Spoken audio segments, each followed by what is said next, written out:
it's gonna be Salt and Pepper and Rick Astley, New Kids on the Block, and Salt Pepper. Nice. Yes, I'm seeing them all tomorrow night with my daughter. So in Sacramento. Okay, everybody, hello. Yes, that's exciting talk. I'm going to go see the mixtape concert and in Sacramento. Hello, everybody. Welcome to our new hit, the Obi Wan Kenobi Aftershow here on JLJ Media. You guys seem to like our show, so thank you very much for tuning in. I know you have many choices in choosing Obi Wan Talk. We're glad you're choosing us. We appreciate it. I'm here, of course, not by myself. Frank Moran and John Dunphy are here with me. Hello, gentlemen. Hello. Let's push it real good. Yes, exactly. Hold on to your love, like Invoke did. Okay. So we're here. We do this. We have an audio. So hello, audio folks. We have video. Hello, video folks on YouTube, JLJ Media, audio, and all. I got it approved everywhere. So just go any on the street, just type in Obi Wan Kenobi Aftershow. That part's very important. And like, subscribe, comment, follow, everything. Hello, folks in the chat room already. Thank you guys, my sisters, and you guys are in there. Incredible episode. But before we do that, I have to say just a few words to the Obi-Wan audience.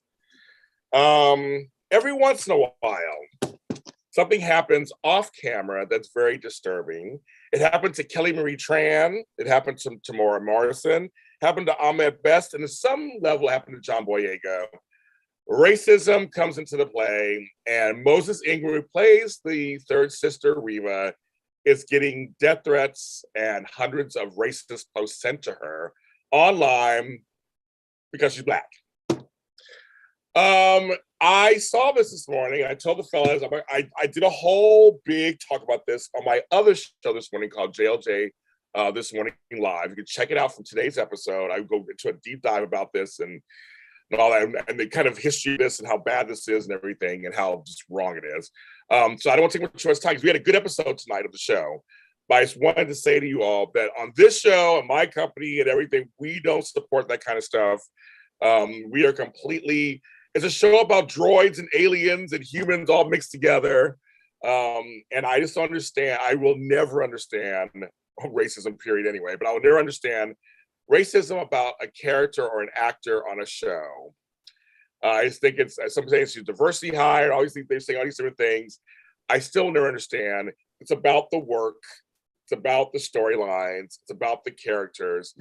And for people like Ewan McGregor to actually make a video to support her, and Disney has come out to support her, it just really, it's a shame we have to do this because it's a great episode. There's some things we're going to talk about tonight that were so, gave me goosebumps this episode. The little kid in me was excited through this episode. That's what we should be focusing on. That's why Frank and John and I come together and talk about the story and talk about what's going on. If we don't like something, it's never about the race of the person. It's just maybe the acting's not the greatest or the writing's not the greatest. It's always that. And as a Black man myself, I'm just really hurt for Moses because this should be a great gig for her. She got a franchise that's around the world, it's legacy, and she should be able to enjoy this. And like the others before her, like Kelly Marie Tran, who left social media because she was driven off, it makes no sense to me. And I just think it's wrong. And I just want to make sure that I say it on this channel. If anybody who believes in the whole thing with her and is racist, don't follow me, don't follow the show. Please leave me. I don't care. I'll lose your viewers, followers. I don't really care. I don't put up with racism or anything that is against any other human being. So I want to make sure I say that. And fellas, if you want to say that you can, I just want to make sure I said just a little something before we go in. I do like that Disney did come out so quickly and so strongly against it, as well as Ewan McGregor and even Anson Mount representing Star Trek guys, people. So yes, I mean that was great. I mean, I guess in this day and age, it's sad. Like even if hesitating for a moment to show your support can also be looked on negatively as well. So yes, they can. John, I think. I mean, all I'd really like to say is that Star Wars is the type of franchise that I've always loved because I feel like it is for everyone. There, everyone is so different, and in Star Wars you see all these different planets and different cultures and different types of beings. and Star Wars really is for everyone. So to see this type of reaction to Moses has been really heartbreaking. And when I think about it, James, like what you just kind of said about how this should be a great gig for her, right? Like a gig in this huge franchise, and the fact that she, it would be bad enough if the things that she were reading was, I didn't love her performance or this or that, but the hate she's getting has nothing to do with Star Wars or her performance in it. And it's just, there's absolutely no place for this in the Star Wars fandom. It makes me sick to see this kind of stuff. And I feel awful that she's experiencing that when she should be celebrating the fact that she's in this huge show in one of the biggest franchises ever made. This should be a moment of celebration for her, and instead people have really shown a really ugly side of themselves. So support for Moses for sure.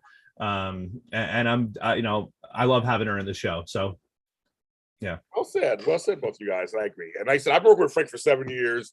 If I get mad at Frank for anything, it's not racially related. It's Frank. And there's plenty of reasons to get mad for that. Yeah. Make a little laugh, make a little joke, fuck, make a little joke, just because it's kind of. But seriously, thank you guys, and it's just like I said, chat.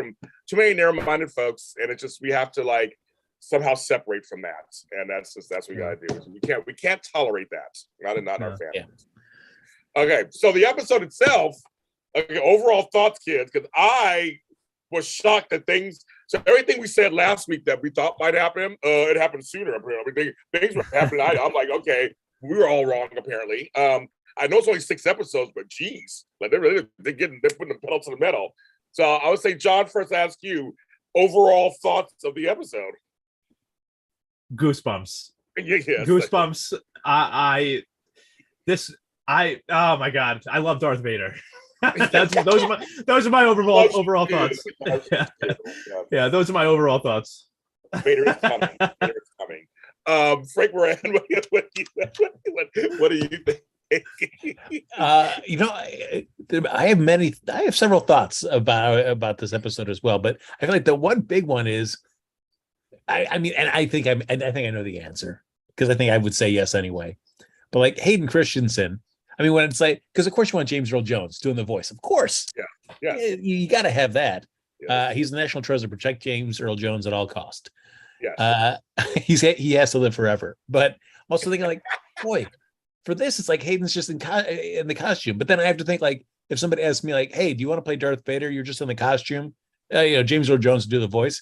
I also would not say no to that. I would be like, yes. Hello, Frank. Yes. I do it. Yes, I do it. Hello. You're right. You know the answer already. I'll make sure. Okay, fine. Fine with me. Yes, it was. And everybody chatting was saying goosebumps. Yes, we had a surprise.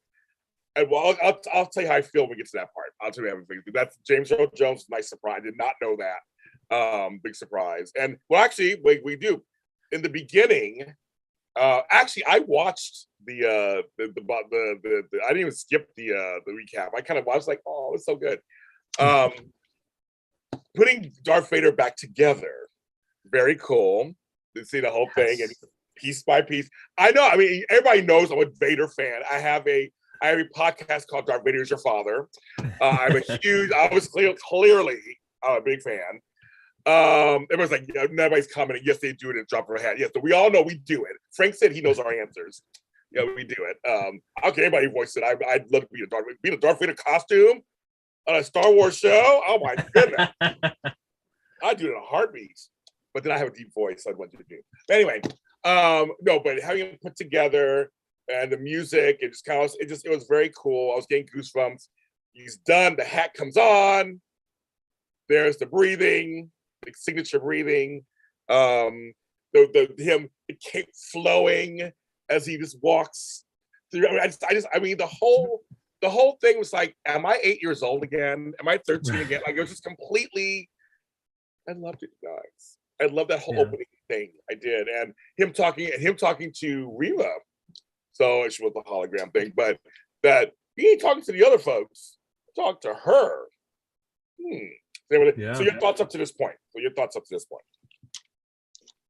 I loved seeing Vader coming out of the back to tank. I mean, like we saw we saw more of Vader than we've ever I seen know that we before, ever right? had. Right, exactly. His back, the spine, the things in his back, all that. I thought this was so cool, and this was what I was waiting for. And I was hoping, I wasn't sure how this episode would start. I was almost hoping that we would start right back in that Bacta tank, and then he would slowly come out of it and start, the suit being put together. It didn't start right at the beginning, but we did get that, very, very early on. And I absolutely loved this scene. And then, yeah, that conversation with Reva was very interesting to me. She's clearly asserting herself and getting the attention of even Lord Vader, while all the Inquisitors seem to hate her. They do. Frank Moran, what are you thinking at this point?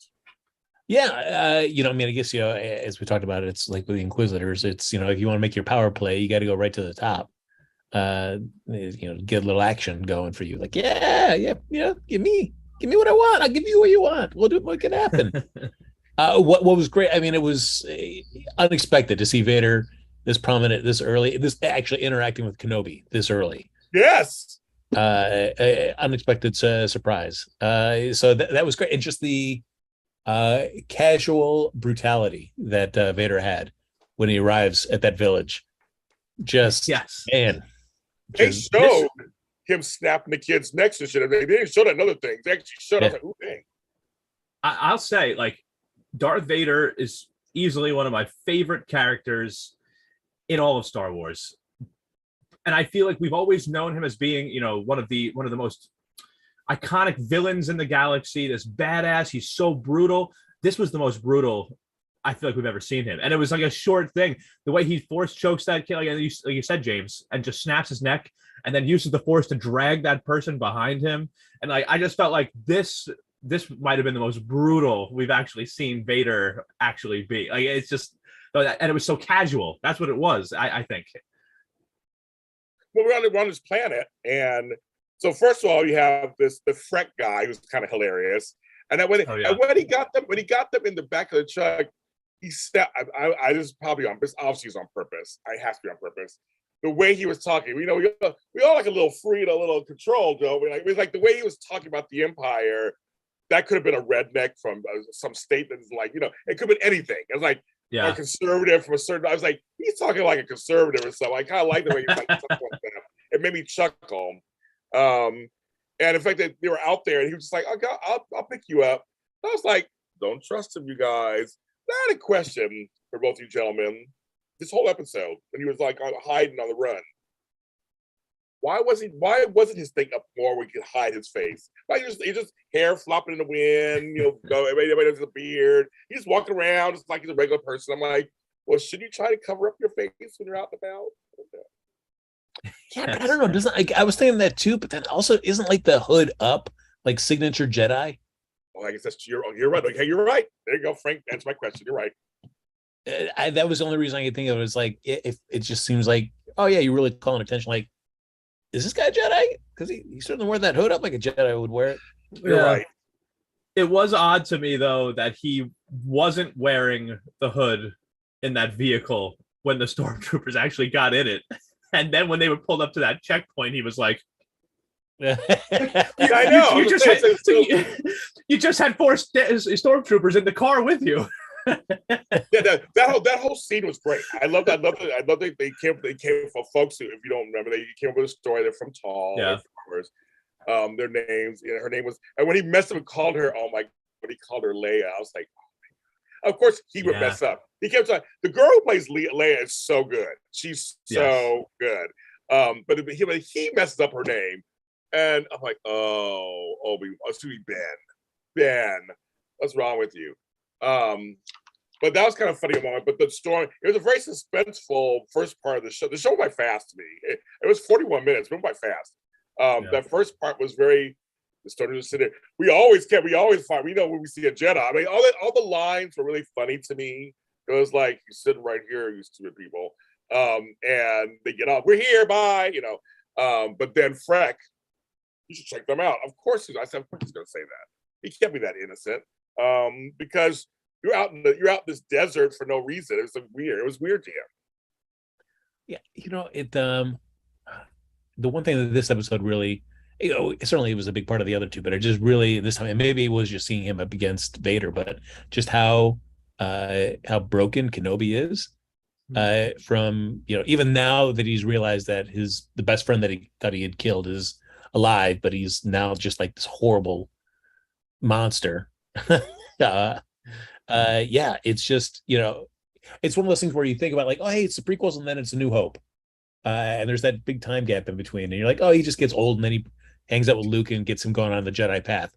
But I guess that's one great thing about these series is that it can give you a chance to go into those little bits of areas of time that are really unexplored, and there's a lot to dive into about how Kenobi feels about what he's done. And yeah, even though Anakin was going on the path of the dark side, it still destroyed Obi-Wan to do that to Anakin. It's not like he walked away and said like, well, that was all good and now I can just do it. It just really he's still doing his duty, but he's so like internally broken from that. It's interesting. Yeah. It's what Frank and I went through when we were united. Same thing. That's true. It's like, hey, you're my brother. Hi, John. Go ahead. I'm sorry, John. Go ahead. What were we going to say? No, it was just it's so interesting because I feel like they really, like Frank was saying, they've done a great job of portraying how broken Obi-Wan is. We saw him having those dreams, those nightmares, early on with Anakin and with Padme and all that. And then in this episode, we see now, it's the first time that he knows Anakin is alive, and now he's seeing visions of Anakin in the desert. I don't know about you guys. I thought this was going to be some other Jedi that they were supposed to meet out there. It turned out, no, he was just seeing Anakin out there. But yeah, I really, the show's doing a great job. I love this show. John just loves the show, you guys. Yeah. No, he's speechless. He loves the show that much. No, but now one thing we did learn, because all little things come out here, folks, while sitting in that back of that hover thing, we learned that Obi remembers a baby brother. He mentions that, and I mentioned because Leia asked him, you knew my real mother, don't you? You knew you're hiding something from me. Like, are you my father, my real father? And he's like, no. And he doesn't tell him, of course, that it's Big Daddy over there. No, he didn't tell him that. But it's very much when she was like, I can understand what you're going through, because I remember a baby brother. I don't know where he is. I'm like, look, they're popping little things out for us. that is one interesting.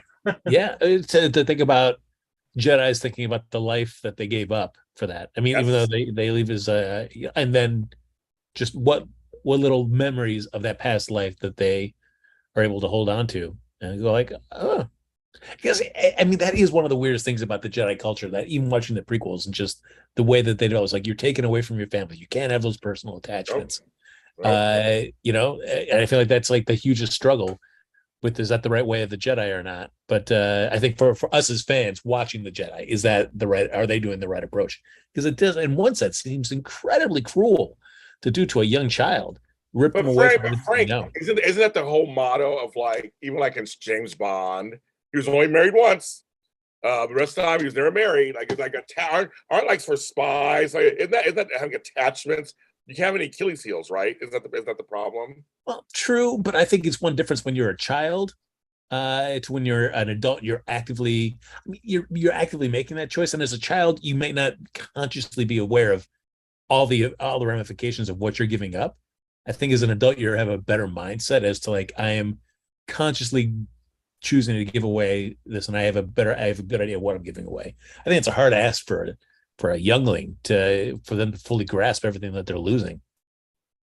Yeah, it's true. Okay.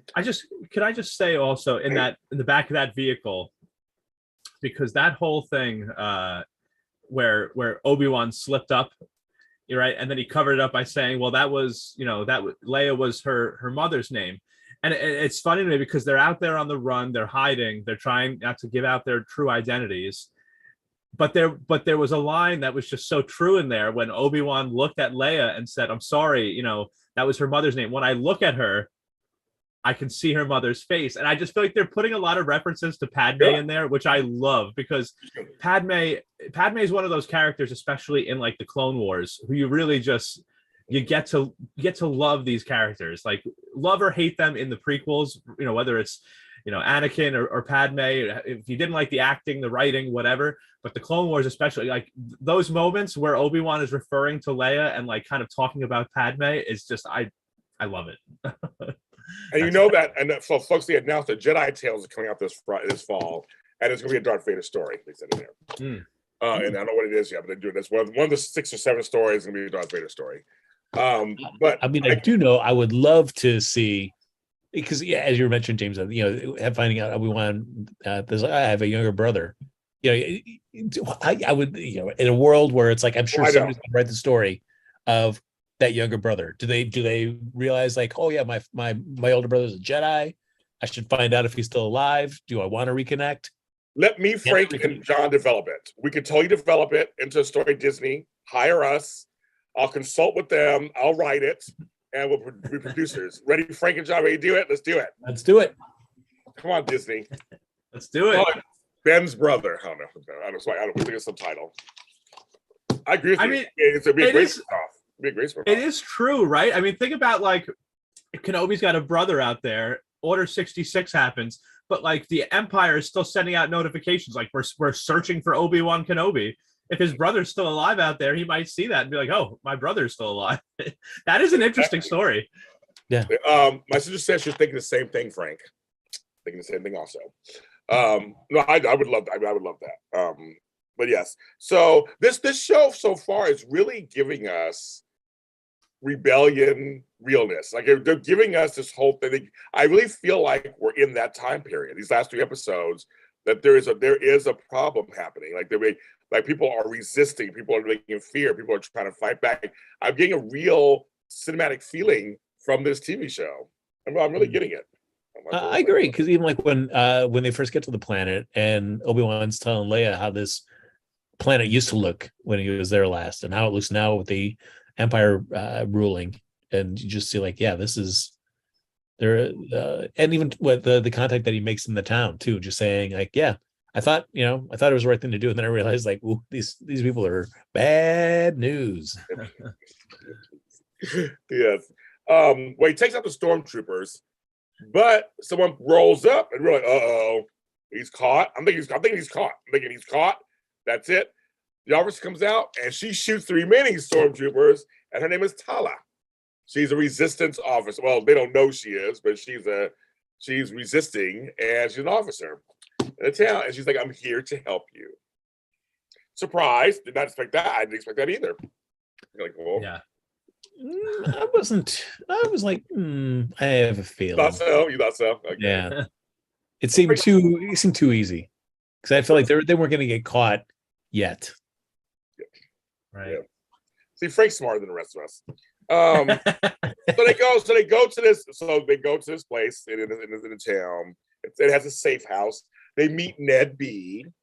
Droid doesn't really talk. Droid doesn't talk, but he does know how to take care of business, though, if he needs to. You see. Mm-hmm. Yeah. One little character trait of Leia, where just like that, she just like she treats droids with respect as well. It's like it just, even though it's like, oh, you can't respond to you, it's like, still it doesn't mean we can't be nice to the guy. She's very Leia, right? She's very Leia. Sorry, and yeah, she always showed respect to him, and she introduced Lola, LOLA 59 or whatever. That was cute. It was like a really cute thing, and I thought, yeah, that little girl to me is the find of the year. So they show us this area. It's a safe house behind this kind of like droid parts or whatever, and you see on the walls all the Jedi that have come through there. Like she's like, you're not the first person. The first Jedi to come through here. And they let us know throughout the galaxy there are Jedi safe houses. Now I want to do a show on that too. Yeah. Oh, yeah, they'll do a show on that too, like all these little safe houses. And like basically it's to put it in black terms, it's Underground Railroad, like slave for slaves, literally. I got that total reference. Like they're everywhere, they're all out there in places, they're all in communication. We have a pilot for you. Poor pilot. We have a pilot for you. We're gonna take you out. It'll be a couple hours. Did either of you recognize the name, the Jedi that Obi-Wan referenced? Quinlan Voss. Yeah, he didn't pop to mind. I couldn't place him. Anybody in chat room? I don't know. I didn't know that name. I was like, is it something that come up later? something? I'm not super familiar, but I know that Quinlan Vos was a Jedi that actually went to the dark side, and I think like was training with like Count Dooku at one point, and then came back to the light side. But I don't know a ton about Quinlan Vos. Oh, okay. Sorry, I have a little note. I forgot to look this up. Quinlan Vos was a former Jedi seen in the Clone Wars and other spin-offs. He turned to the dark side for a time, but appears to have survived the Order 66 purge after all, and now specializes in rescuing younglings. Look at that. He has a sarcastic sense of humor and a reputation for not playing by the rules. Yeah, there you go. I wonder why I respond to him so well. He's like Frank's kind of man. Right there. But that was kind of cool. They have a tunnel that's going to get them through. So, but Darth comes to town with his peeps. I love all the infighting between the Inquisitors stuff because they're like, it's like, thieves. They're thieves. They're bad people. Of course, they're going to fight with each other. They can't work together. They're fighting each other for jockeying for power. And I love that one scene where she tried to sit down. He was like, "Nope, she's all." My seat, bitch. That's what he wanted to say. But my seat. And there's a whole power play happening there. So that's gonna go all wrong, of course, at some point. Probably. But they're all just bitches to each other. Darth's like, I'm gonna walk through town, snap some necks, choke some people, drag some folks, and then go after Obi. Meanwhile, homegirl is a smart one. Starts sniffing around. She's like, what's this?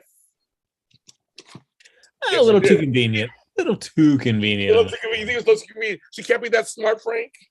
I mean, it's always like you got to tip the as a writer, you got to tip the hand to them. Like, oh wait, I just happened to kind of just notice something, and I checked it out, and what do you know? I found out what was going on. All right, okay. He's all right. Yes. So she goes in there. So meanwhile, we have Obi kind of running, trying to figure out what's going on there. We have her, and we have Leia and Tala talking further ahead of the tunnel. And Leia saying, I can run to the rest. Don't worry, I can get there. Go get him. Like bring him back, bring him home kind of thing. And so she leaves her and goes to go save Obi. Plus, Ned B also leaves, just walks off too for anybody, and kind of goes on his way.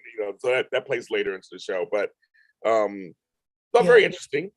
The geography of all that felt off to me. It's a little murky. One of her. Yeah, I mean that Leia was not able to get all the way down to the launch pad before the third sister could show up, and just happened to know exactly where to go. She didn't go through the tunnels or stuff, but she happened to know exactly where the tunnels would let out. And I'm just here now to get you. Yeah. So I have a couple questions about this whole sequence, because like you were saying, Leia it seemed like deep into those tunnels, and Reva just showed up. How do you find her so fast? But also, Tala then had to leave, and I guess there's another exit or something, but she didn't cross paths with Reva on the way out. Yes. And on top of all of that, Obi-Wan was nowhere near the same spot that he was when Tala and Leia started going down those tunnels. So, like, how did you find Obi-Wan so fast? but it's dramatic light show. It's a TV show. I guess, but the show was only, like 47 minutes with all the credits. You give me a couple more minutes, guys. Just connecting the dots a little bit. You're not like pushing an hour and you're like, guys, we got to really cut this. Yeah. I will say one thing I did like though was just the reaction that Kenobi had when Darth Vader arrived in the village. How overwhelmed he is by sensing his presence. And I thought that was really a nice touch. Yeah. I agree. Kind of being overwhelmed after 10 years of something that you never thought you would feel again, and how overwhelming that would be. Well, here's the part that I thought of, Frank, and we were talking after the show was over, we talked for a little bit, kind of what we were hoping would happen. And we know it's only 6 episodes. We know we're already halfway through it already. But as I said, something happened I thought was not going to happen until episode 5 or 6.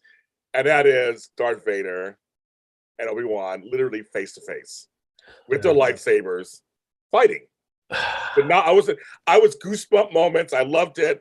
I didn't expect it that fast. I loved it. I'm torn because I liked it, but also it also felt like they were just drawing it out. Like that whole sequence felt a little padded to me. Just like, oh no, I'm gonna run over here. Oh no, I'm here now. No, I'll run over here. Oh no, I'm here now. I was like, okay. So and I was torn because I'm feeling like that, but I'm also like, but it's cool to see Darth Vader on screen.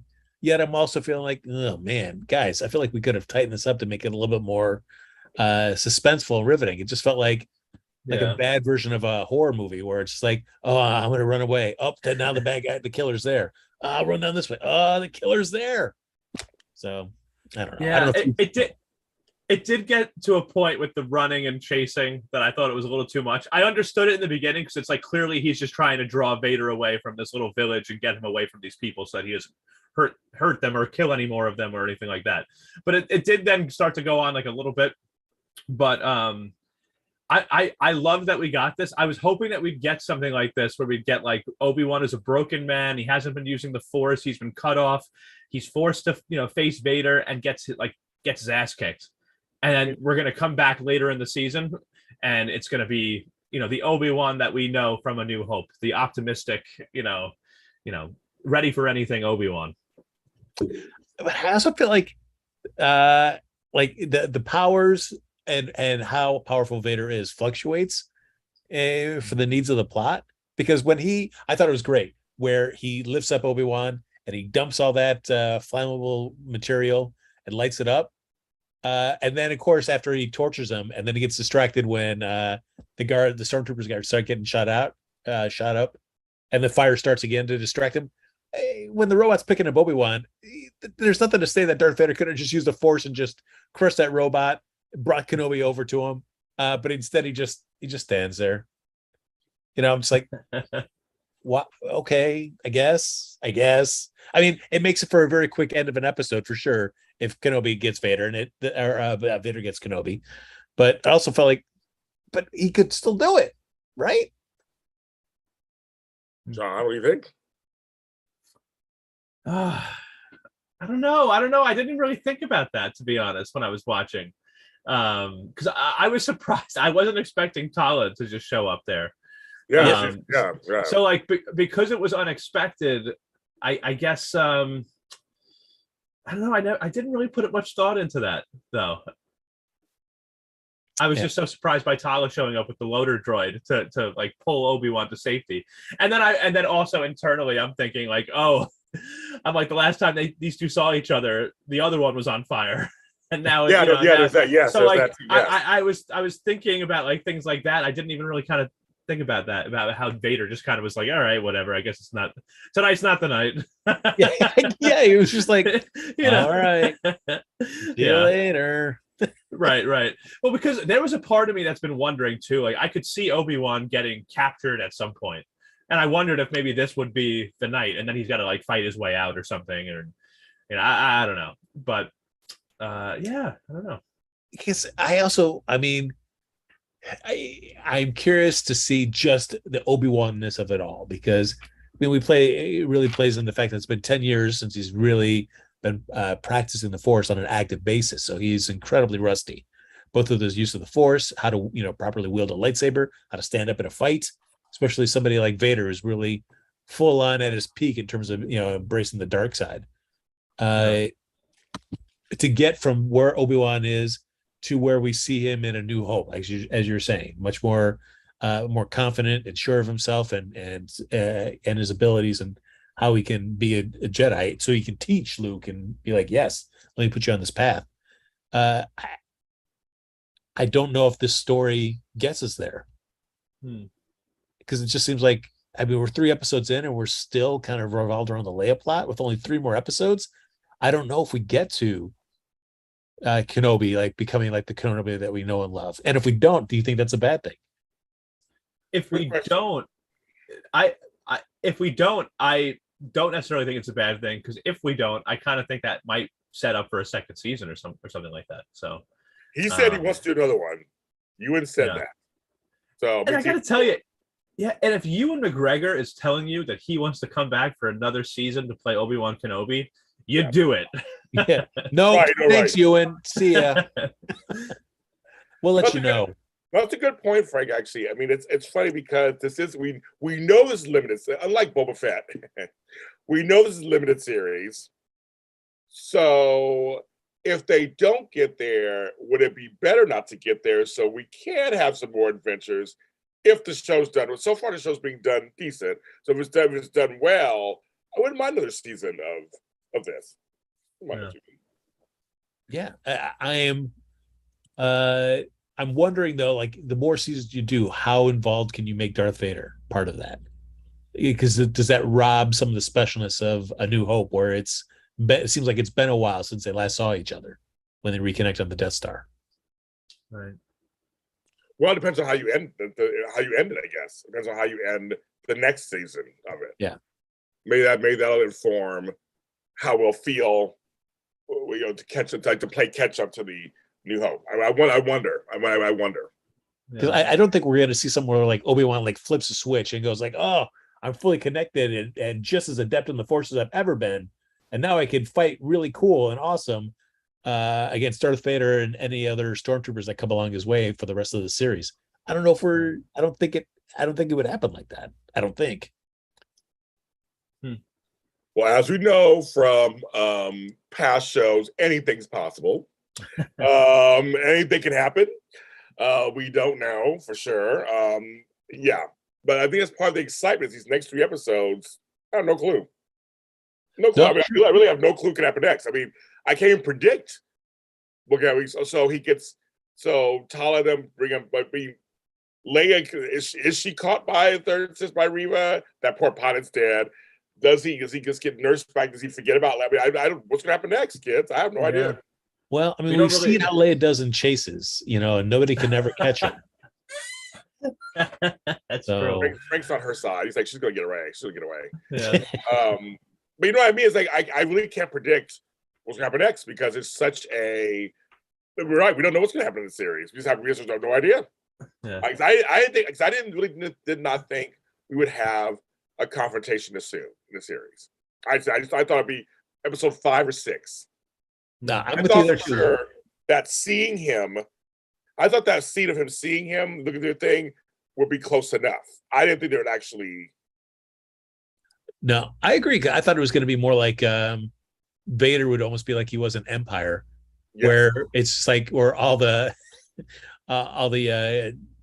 commanders of the Star of Imperial Starships are trying to serve Vader and then failing and getting killed. So I was just expecting like we'll just always cut back to him on his in his base, getting reports in from the third sister and just being disappointed and like killing Inquisitors by the end until he decides like, oh, it does this Thanos move. I guess I'll take care of it myself. Well, Hayward Wong thinks, he says, Frank, I think Vader was toying with Obi-Wan. Yeah, I mean, that's the only way I think you can really read that. It's like, yeah, I could kill you right now, Obi-Wan, but I'm gonna let you just live in fear of me till I give you that sweet release. Yeah. Which could be a thing. Yeah, and I feel like they wouldn't have showed us that scene from during the recap of last week. They're kind of setting us up for the first episode of Yoda saying, "Hey, I'll teach you how to contact Qui-Gon Jinn," and we see him still kind of struggling to try to attempt that connection. So I feel like that's got to play into the season as well. That he's got to be able to get to some place into the Force where he can make a connection. Maybe that helps him start gaining his way back to becoming the Ben Kenobi we see in the New Hope.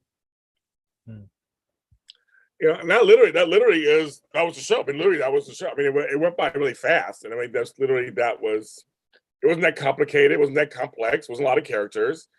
It was 40. It was 47. It went by so fast to me. I was like, oh, okay. I guess that's that. I don't know any kind of last thoughts. I mean, literally we just described the show. I can't believe this fast we did it. We only almost an hour, but I mean, there's really nothing else. I mean, that was it. What are the odds we see Qui-Gon Jinn as a Force ghost this season? I was wondering about that. I'm wondering. Yeah. The odds, I guess, are great. I guess they are. I mean, it would be out of place. At the very least, they're going to have a conversation. At the very least, we're going to hear Qui-Gon's voice, I think. I don't want just the voice. I want the whole enchilada. Believe me, Qui-Gon is like one of my favorite Jedis. So like, I would love to actually see Qui-Gon, but I think at the very least we'll hear his voice. They'll start to have a conversation, that kind of thing. I'm also wondering if we might see somebody like Quinlan Vos down the line in this season. He's an interesting one to bring up. I'm definitely, that's something that I'm kind of looking out for. I don't know. We also have the Inquisitor, the whole second level regime of the Empire, all the infighting. Something's going on with, and Homegirl saw there's something going on with her too. Something going on with her. I think you're right. I think she's a youngling. I think she is grown up, but there's something going on with her story too. They seem pretty so far. They're showing us more of her, so I'm feeling she plays into this also somehow. Well, what do you think the odds are that the big buildup for the season is more of a Reva Obi-Wan match than a rematch of Darth Vader and Obi-Wan, and Darth Vader's just in the background for the rest of the season? Frank, you have a good point. I can see that. I can see that. I can see that. And then something is revealed during that big showdown. Right. Like something supposedly, big. Because she is fighting for Lord Vader's attention. Yeah. So right. They have to have a showdown. But Frank's right. They have to have a showdown at some point. They have to. Yeah, I will be curious to see if she's a one and done character or not. Because I feel like the way they set up the storyline, it's either you succeed and you get what you want, or you fail and I kill you from Vader. You said that. So, and I feel like we know that Kenobi survives until New Hope. So I feel like she's not really going to succeed. But I'll be curious to see what if her storyline comes to an end at the end of the season. It's interesting to me because I almost would have thought, like, in an episode like this, right, especially seeing Vader and Reva have that interaction where he was like, prove yourself. I almost would have thought it was more likely that Obi-Wan and Reva would have had a lightsaber duel in this episode and then Kenobi and Vader later on. So it's almost interesting to think that we could potentially get something like seeing a Kenobi Vader fight now, but then Reva and Kenobi becoming sort of the... Well, if she grabs Leia, he has to come for her, obviously. Yeah. I mean, but before he goes on that back to tank. Yeah. Yeah, exactly. Backed it up. But I'm saying, but for Frank's theory, maybe it could happen sooner, Frank. Maybe it happens next episode. Yeah. Him fighting, or fifth episode. And then the sixth episode is, maybe she gets killed. Maybe you're right, maybe she gets killed. Or something. Yeah. I don't know. Or she gets missing, or something happens. And then the ending is him and Vader again. I don't know. But you're right. They have to have some kind of big meetup at some point. Yeah. Or if whatever her thing that she wants, does Obi-Wan help her get that in a way that she is redeemed in a sense and stops being an Inquisitor and goes off to try to help Jedi? Maybe that's how they get her. That is interesting. Yeah. There's that too, Frank. I agree with you. I think just, again, the show is so like exceeding my expectations. It could go any. I don't know, man. They can go anywhere. I'm still confused about this Grand Inquisitor thing too, because he's supposed to be in Rebels, but it seems like he's dead. So, yeah, everybody seems so convinced this episode. But folks online were like, "You, John, he's not dead. He's not dead. He's not dead." Yeah, I still think there's a chance we could see him. If Vader is saying like you can telling Reva you'll get the position of Grand Inquisitor, like Vader, if of anybody, he should know. He's dead. True. He really is dead, kids. I'm just so confused. That's how I feel on soap operas all the time. Trust me. No, yeah. I read somebody posting the same thing. I was reading the comments like, no, he's got two stomachs, so he's fine. It's like I had to look. Is that John? That John said that? Oh, it wasn't John. Was that John being again under a pseudonym? Okay, you're saying that. Yeah, I did too. I read that too. I thought you guys like everyone was, oh no, he's not dead. Oh, he's not dead, Jay. He's not dead. I'm like, oh, he's not dead. Okay. this episode made it very sure like he did. So yeah, I guess we'll see. I guess we'll see. Right, exactly. Is he off being pieced together as somebody in the corner? I mean, I don't know what's going on. Maybe he's over at.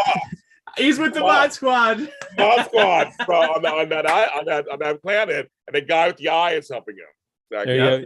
He's just hanging out on Tatooine. Boba Fett's really lame palace. mod. Boba Fett's like, why am I in charge? But I heard that Fennec's going to be in Jedi Tales too. She's also going to her voice to be voiced the characters there herself in there. So nice. I don't know. I said very interesting in chat room, or he's toying with Reva. Like there's something going on, or if Vader's toying with Reva. Like there's something. Who knows? I think there's so many possibilities. It's so great about the show. So many possibilities. It can go any direction. It really can go any direction. It really can. Yeah. It really can. Oh. I know. I like Frank. I liked it. I like the episode. Was like weird with the whole tunnel thing. I was like, how did she get in front? That was a little weird. But other than that, hearing James Earl Jones' voice, just totally, he's my voice idol anyway, my whole life. And so to hear him back as Vader, and hopefully they paid him more this time. I'm sure they did. The famous story about how to get paid that much back in the day. I hope he got paid more. But it was for me, and just seeing all this Darth, it makes sense. I was so happy. And like Frank, and like Hayden Christensen said, I'd love to see a Darth series. I would love to see one. They could do that. I would love to see one. Definitely. I mean, if I'm Lucasfilm, I assume that you give James Earl Jones a lot of money now and just have him come in and say every word you can think of and just compile that big library so you can always just have him be the voice of Vader forever. Here's Frank. Here's a dictionary. Starts from A. Yes, we got to get a Star Wars universe dixionary. oh my God, you're right. That's right. Oh, you're all Tatooine, Empire, Spice. Exactly. No, exactly right. You didn't have to say Mandalorian, Lando. No, Frank is right. Frank's right. Yes, a Star Wars dictionary. That's what we need. And to say everything related to Star Wars universe. Everything. I'm for it, Frank. I am totally for it. That's hilarious. I am totally for it. But it was great. That was your after show, kids. We'll be back next week for episode 4. I mean, there's only 3 more episodes left. Episode 4. So we'll see what happens there. I have not read any spoilers. I have no idea what's happening next. But I'm excited. This one, if we show up and it's the Mandalorian scene, I will die this week. Unlike Boba Fett's, I'm pretty confident we can continue the story. Should be good for the next 3 episodes. I'm very excited. But John Dunphy, tell them they can find you. Tell them. So you can find me on Twitter and Instagram at jdun89. I actually use Twitter now. I started doing that, so that's pretty good. And if you're interested in any fun competitive reality TV shows like Big Brother, The Challenge, Survivor, I have a podcast called at BB Jury Duty. I do that with 2 friends of mine, Kyle and Gina, and we have a blast. So hang out with us. And U.S. Big Brother begins. They said July 11th or July 16th. One of those July 2.6th. July 6th. And that was close. I think it was 1 or 6. July 6th. I'm very excited. I cannot wait. I'm very excited. So that's pretty good. Frank Moran, where can they find your juiciness? Find me and my juiciness on Twitter and Instagram at HappyGoJackie. And I saw that commercial for the challenge on CBS. And like, all right, let's do it, TJ. All right. He's going network. Yep. Going network. Exactly. Going network. Exactly. We've gone to the real TV now. Yeah, real not slumming in cable anymore. No way. And I'm James Lott Jr. You can find we're all James Lott Jr. sold at James Lott Jr. and all social media platforms. JLJ Media is everywhere you want it to be and more. Again, thank you for a great week on my network, the best week ever, and I'm doing less work, so it's really funny. But thanks for watching all or listening to all of my Star Wars shows. There is Darth Vader is Your Father. There is The Mandalorian After Show. There is Book of Boba Fett After Show. This one, and I just started the Ahsoka After Show. We're going to do that show too when it comes out. I just did a little talk about the show itself and what our after show is going to be about. But when that show starts to actually happen, chances are we'll be talking about it also. But also subscribe to that now, so you'll be ready for when it comes out next, I think spring, they said, or something when it comes out. So I have all your What? Getting in early. I love Get it. in early. That's right. Get it all early. I'm getting in. It's we're your place for Star Wars content. That's right, kids. We do here at JLJ Media.